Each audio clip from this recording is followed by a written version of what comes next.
ruangan kerja Pak Daren. Pak Daren yang sedang sibuk mengetik sesuatu di layar laptopnya itu pun mendongak menatapku. Dilepasnya kacamata pada wajah dinginnya itu.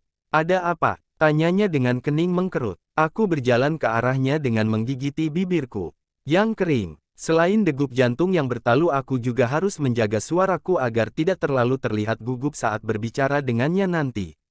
Tidak ada cara lain selain cara ini, jadi mari kita buka Pandora itu dengan cara ini.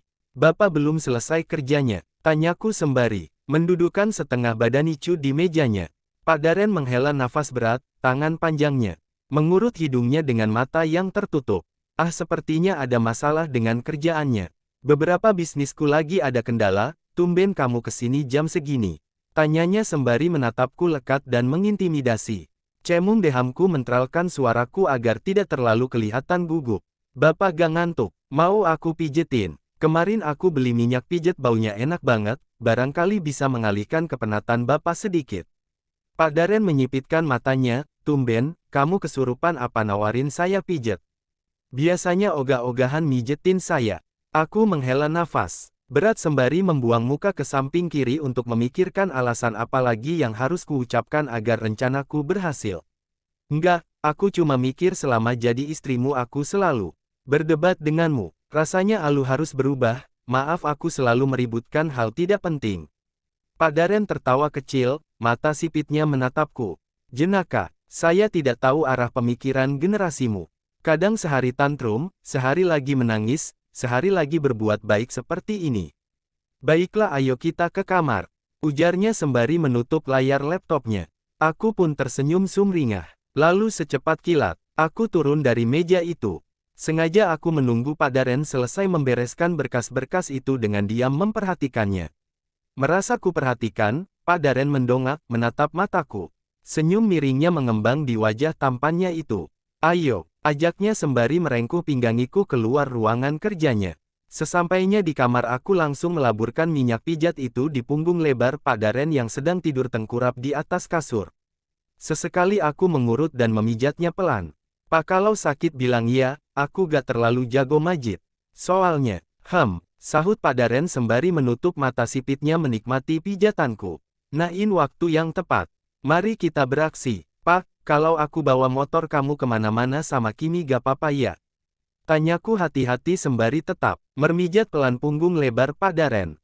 Pak Daren tersentak, kepalanya menoleh ke belakang menatap wajahku dengan dingin. Tidak boleh, kamu hisap pesan gokar. Pak kalau gokar terus boros tahu, belum lagi memakan waktu jika belum dapat driver. Boleh ya aku, pakai motor aja kalau kemana-mana. Atau kamu sediain aku sopir. Tidak, sahutnya tegas tanpa bisa dibantah. Saya tahu jika kamu memijat saya ini ada niat terselubung, jadi hentikan semuanya Prisil. Aku berdecak kesal, lalu tanganku berhenti memijat punggung lebarnya. Kalau Bapak tahu kenapa mau kupijat dan pura-pura tidak peduli niat terselubungku tadi.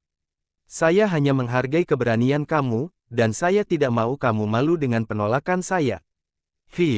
Udah aku mau tidur aja, minggir. Gerutuku kesal sembari mendorong badan besar Pak Daren agar memberiku ruang untuk tidur. Pak Daren mencekal lengariku agar aku menatapnya. Berhenti mengorek apapun Prisal, apa terlalu susah untuk tetap diam dan hanya menjadi istri yang baik tanpa melakukan hal tidak perlu seperti ini. Aku hanya terdiam tidak menyahut apapun. Tatapanku mengedar ke sekitar guna menghindari tatapan dingin Pak Daren yang membuatku semakin gugup. Saya tidak pernah menuntut apapun ke kamu kan selama ini. Bahkan saya diam ketika melihat kamu, sampai saat ini tidak memakai cincin nikah kita. Aku melotot kaget. Segera saja ku tepis tanganku yang dicekal olehnya. Aku duduk sembari mengalihkan pandanganku dari wajahnya. Pantas saja Rega sempat berpikiran kamu single. Sekarang saya tanya, kenapa kamu tidak memakai cincin nikah kita? Aku menggigit bibir bawahku gugup, keringat dingin bermunculan di kening lebarku. Dinginnya suhu AC kamar ini seakan tidak mempan menghadapi kegugupanku. Besok aku pakai, sekarang kita bisa tidur kan Pak? Aku ngantuk banget. Berhenti menghindar seperti ini Prisil, mari kita selesaikan. Baiklah, aku akan jujur. Aku tidak memakainya karena aku masih merasa kita belum suami istri yang sesungguhnya. Bapak tidak pernah merasa aku adalah istrimu yang sesungguhnya selain menjadi tempat penyaluran kebutuhan batinmu kan? Pemikiran pendek dari mana itu Prisil? Aku tertawa sumbang, banyak hal lain yang kamu sembunyikan dariku bukan? Bahkan aku tidak tahu alasan Bapak menikahiku. Bagaimana bisa aku meyakini ini sebuah pernikahan yang sesungguhnya? Pak Daren menatapku semakin tajam. Suara giginya yang bergemelatuk tidak menyurutkan nyaliku sama sekali. Apa aku harus mengorek hal-hal ini melalui orang lain? Aku sudah terlalu muak untuk menanyakannya padamu, Pak. Pak Daren melebarkan mata sipitnya, tangannya mencekal pundakku untuk ditariknya mendekat ke arahnya. Sudah saya bilang berhenti mengorek apapun itu. Semua demi kebaikan kamu. Saya mohon Prisal, mari kita melupakan yang lalu dan kita hidup untuk masa ini. Oke, tidak Pak. Kebaikan untukku adalah mengetahui semuanya. Mengapa kamu sangat takut aku mengetahui Pandora itu? Apa kesalahanmu sangat fatal di dalamnya? Rahang Pak Daren semakin mengeras matanya menatapku dengan amarah yang membara. Menang seharusnya saya tidak menikahimu dari awal. Ujarnya dingin dan tajam. Aku tersenyum getir sembari tertawa miris, lalu mengapa kamu melakukannya Tuan Daren? Karena saya tidak punya pilihan lain selain melakukan itu. Jadi kamu terpaksa menikahiku. Baiklah sekarang kamu bisa bebas, ceraikan aku sekarang. Jeritku sembari menatapnya dengan berani. Tidak ada perceraian dalam kamus hidup saya. Sahut Pak Daren dengan wajah dingin dan bibir terkatup rapat. Bahkan jika aku menyelingkuhimu tetap tidak ada kata perceraian. Plak, Pak Daren menamparkan pipiku. Aku tertegun dengan memegangi pipiku yang sedikit sakit karena tamparannya. Memang tidak sekeras itu tamparannya. Tapi hatiku mencelos dia mampu bertindak sejauh ini. Saya tidak akan meminta maaf, karena mulutmu sudah terlalu kurang ajar. Gumam Pak Daren dengan nada tinggi. Aku pun bergegas turun dari kasur dan segera mengambil ponsel dan dompetku. Lalu kaliku bergerak ke lemari untuk mengambil jaket tebal. Kamu mau kemana? Tanya Pak Daren dingin. Bukan urusanmu. Tukasku dingin sembari memakai jaket tebal itu. Pak Daren berdiri dari duduknya di kasur. Lalu berjalan menghampiriku dengan wajah mengeras, menahan amarah. Tangan panjangnya menarik jaketku sehingga urungku pakai. Aku menatapnya kesal, lalu hendak merebut jaket itu kembali. Namun secepat kilat jaket itu dilemparnya ke atas lemari. Pak, tegurku kesal sembari memukul dadanya keras. Pak Daren mendorong tubuhku ke dinding lalu diciumnya bibirku dengan keras. Aku pun memberontak dengan memukuli dadanya, namun tidak ada perubahan apapun. Dia pun menarik tanganku ke arah kasur dengan kasar. Sekuat tenaga aku mencoba melepaskan diri, tapi semua sia-sia. Maka sesampainya di atas kasur ku tampar pipinya dengan keras. Pak Daren tertegun dengan mengusap pipinya yang memerah. Matanya seketika menatapku dengan kilatan amarah. Tersadar aku pun beranjak turun namun ujung dasterku ditarik oleh Pak Daren dengan kuat. Karena keseimbanganku yang tidak stabil aku pun terjatuh dari kasur. Duh, suara dentuman badanku yang terjatuh di lantai itu pun menggema. Aku meringis menahan sakit di perutku yang terasa nyeri dan kram. Aduh, keluhku dengan memegangi perutku. Mataku menutup rapat menahan sakit yang teramat pada perutku. Astaga Prisil, seru Pak Daren kaget campur khawatir saat melihatku terjatuh. Pak Daren turun dari kasur dengan segera. Lalu dia merengkuh badanku untuk duduk bersandar di tubuh kekarnya. Pak perutku sakit banget, kayak ditusuk-tusuk dan kram, sakit. Rintiku lemas menahan sakit yang teramat dalam. Kamu lagi mens. Ada darah di kakimu, ujarnya. Dengan panik dan khawatir, aku mengerutkan kening bingung, mens. Gak tahu. Tapi ini sakit banget bukan kayak dilep, aduh pas sakit. Pekiku sembari menangis dan meremas pundaknya. Kita ke rumah sakit sekarang. Dia pun langsung membopong badanku dan membawaku dengan hati-hati ke dalam mobil. Sebelum itu dia sudah memakaikanku jaket tebal guna menutupi daster tidurku. Untungnya tidak terjadi keguguran, janinnya sungguh kuat sekali. Mohon dijaga lebih baik lagi ya agar tidak terulang pendarahan lagi Bapak Ibu. Aku yang tertidur dengan lemas di ranjang rumah sakit itu hanya bisa mengerutkan dahi bingung mendengar penjelasan dokter perempuan itu. Janin, keguguran, pendarahan, maksudnya dok, saya hamil. Betul ibu, baru berusia kurang lebih 4 minggu. Tapi mana mungkin dok, saya memakai kebon dengan rin santralem dengan vakin hawa aku selalu Daren sembari menyibak poniku pelan. Aku menggeleng lemah, terima kasih Ma, tapi tidak usah. Rasanya mual banget kalau lihat makanan. Mama Pak Daren tertawa kecil, ya beginilah kalau lagi hamil muda, apapun bikin mual. Entar kalau pas hamil tua kamu malah kelepasan pengen makan terus sampai pusing mau stopnya. Hah, beneran Ma? Mama Pak Daren mengangguk sembari tersenyum. Sekarang kamu paksa dikit ya, kamu dari kemarin malam belum makan kan?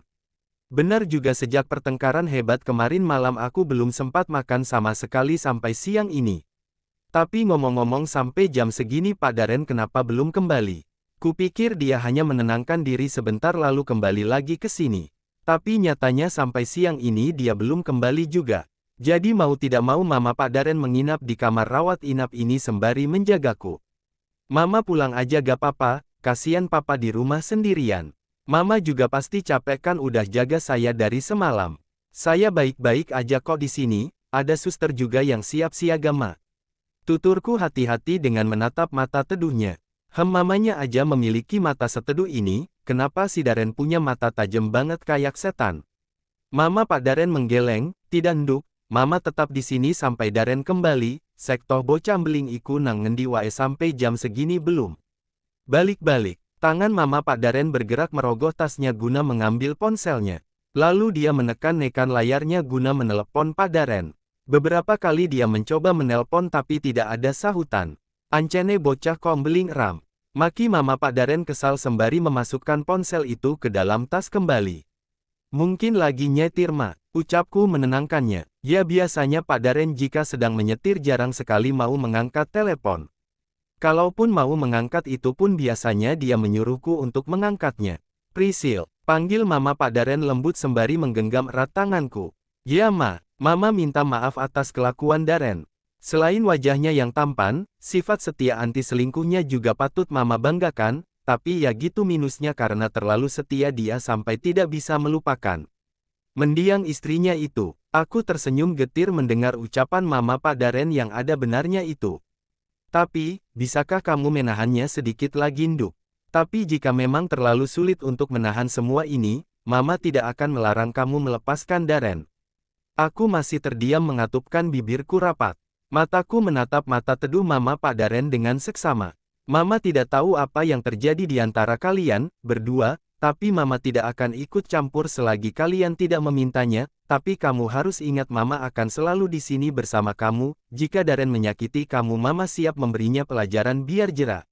Aku tersenyum sembari menahan air mata yang bergerumbul di pelupuk mataku. Terima kasih Ma, saya sangat beruntung memiliki Mama mertua sebaik Mama. Mama lebih beruntung punya menantu sebaik kamu, padahal Daren kelakuannya gak ada baik-baiknya, entahlah kenapa bisa Mama melahirkan bocah sembeling dia. Aku tertawa kecil menanggapi ucapan Mama Pak Daren itu. Bukan apa-apa, cuma aku tidak tahu harus merespon seperti apa lagi. Jam menunjukkan pukul 3 sore. Mama Pak Daren, sudah pulang sejak 30 menit yang lalu. Aku mencoba membujuk rayunya dengan sekuat tenaga agar dia mau pulang ke rumah. Akhirnya bujuk, rayuku berhasil saat aku mengatakan adik dan mamaku sedang perjalanan ke sini. Padahal aku tidak menghubungi mereka. Aku hanya takut malah merepotkan mamaku. Dan aku sedikit khawatir dengan keadaannya, karena mamaku itu baru sembuh dari penyakitnya yang dioperasi waktu itu. Jadi aku tidak mau membuatnya memiliki beban pikiran lagi sehingga mengganggu kesehatannya. Aku menghela nafas berat menahan mual yang menjadi-jadi. Perutku serasa bergejolak ingin memuntahkan semua isinya. Padahal perutku kosong belum terisi apapun sejak kemarin malam. Aku mencoba menggapai baskom besi yang ada di nakas sebelah ranjang inapku. Aku sedikit mengerang kesal saat kesusahan mengambilnya karena jarak yang lumayan jauh dari tempat aku berbaring. Aku ingin bangun tetapi badanku masih lemas dan kram di bagian perut. Akhirnya aku menyerah dengan menutup mataku rapat guna menahan gejolak ingin muntah yang berada di ujung rongga mulutku. Muntahkan. Aku segera membuka mataku lebar saat mendengar suara berat itu. Pak Daren. Matanya menatapku dingin, sedang tangan panjangnya memegang baskom besi penampung muntahku. Baskom itu didekatkan pada tubuhku. Aku hendak membuka mulutku untuk menanyainya, tapi tunggu. Biur, suara muntahanku yang tertuang di baskom besi itu menggema. Tidak lupa suara huek-huek mengiringinya. Tangan kanan Pak Daren bergerak menjumput helaian anak rambut yang mencuat dari kunciranku agar tidak ikut masuk sekalian ke baskom besi itu. Setelah berjuang memuntahkan semuanya, aku menghembuskan nafas lega sembari kembali berbaring di ranjang rawat inap itu. Pak Daren berjalan ke kamar mandi dan membuang muntahanku itu di WC. Dengan telaten dia mencuci baskom besi itu lalu menaruhnya di sebelah nakas seperti semula. Mata sipitnya menatap wajahku sebentar, lalu dia mengalihkan tatapannya pada tisu di nakas. Tangannya bergerak mengambil tisu itu dan mengusapkannya pada area bibirku dengan telaten. Hatiku sedikit menghangat melihat tindakannya saat ini. Wajahnya sedikit mendekat ke arahku guna memastikan area bibirku atau wajahku bersih dari bekas muntahan tadi. Seketika aroma tembakau menguar dari tubuhnya. Aku mengernyitkan alis saat mencium aroma tembakau yang semakin kuat itu. "Bapak ngerokok?" Pak Daren melebarkan matanya terkejut. Dia pun menarik badannya untuk menjauh dari badanku. Dia mendudukkan badannya di kursi sebelah ranjang inapku. "Ya, tadi pagi saya merokok, tapi cuma sedikit. Kukira Bapak tidak merokok. Terkadang saya merokok jika sedang suntuk dan pusing." Aku menganggukkan kepala mengerti. Tanganku melingkupi telapak tangan besarnya yang hangat. "Jangan sering-sering ngerokoknya, kalau lagi suntuk atau pusing bilang aku aja biar aku pijitin biar hilang pusingnya." Pak Daren tersenyum samar sembari mengangkat tanganku yang tadinya menggenggamnya. Diciumnya tanganku itu dengan tatapan mata sendu. "Maaf," ujarnya dengan suara rendah dan mata yang sedikit basah. Kulihat matanya juga sedikit memerah dengan kantung mata hitam yang melingkari mata sipitnya. "Bapak abis nangis dan begadang?" tanyaku dengan khawatir. Pak Daren terdiam membisu. Tatapannya mengunci mataku dengan tatapan sendu tak berujung. "Maafkan saya," ulangnya sekali lagi sembari menciumi telapak tanganku lagi. Lalu tangan panjangnya bergerak mengelus perutku, pelan dengan tatapan sendunya. "Saya hampir saja kehilangan kamu dan anak kita gara-gara kelakuan saya yang tidak bisa menahan amarah, maafkan saya Prisil." Aku menghela nafas panjang. Lagi-lagi aku harus mendengar permintaan maafnya. Tapi bukankah pernikahan memang isinya tentang meminta maaf dan memaafkan satu sama lain sampai maut memisahkan?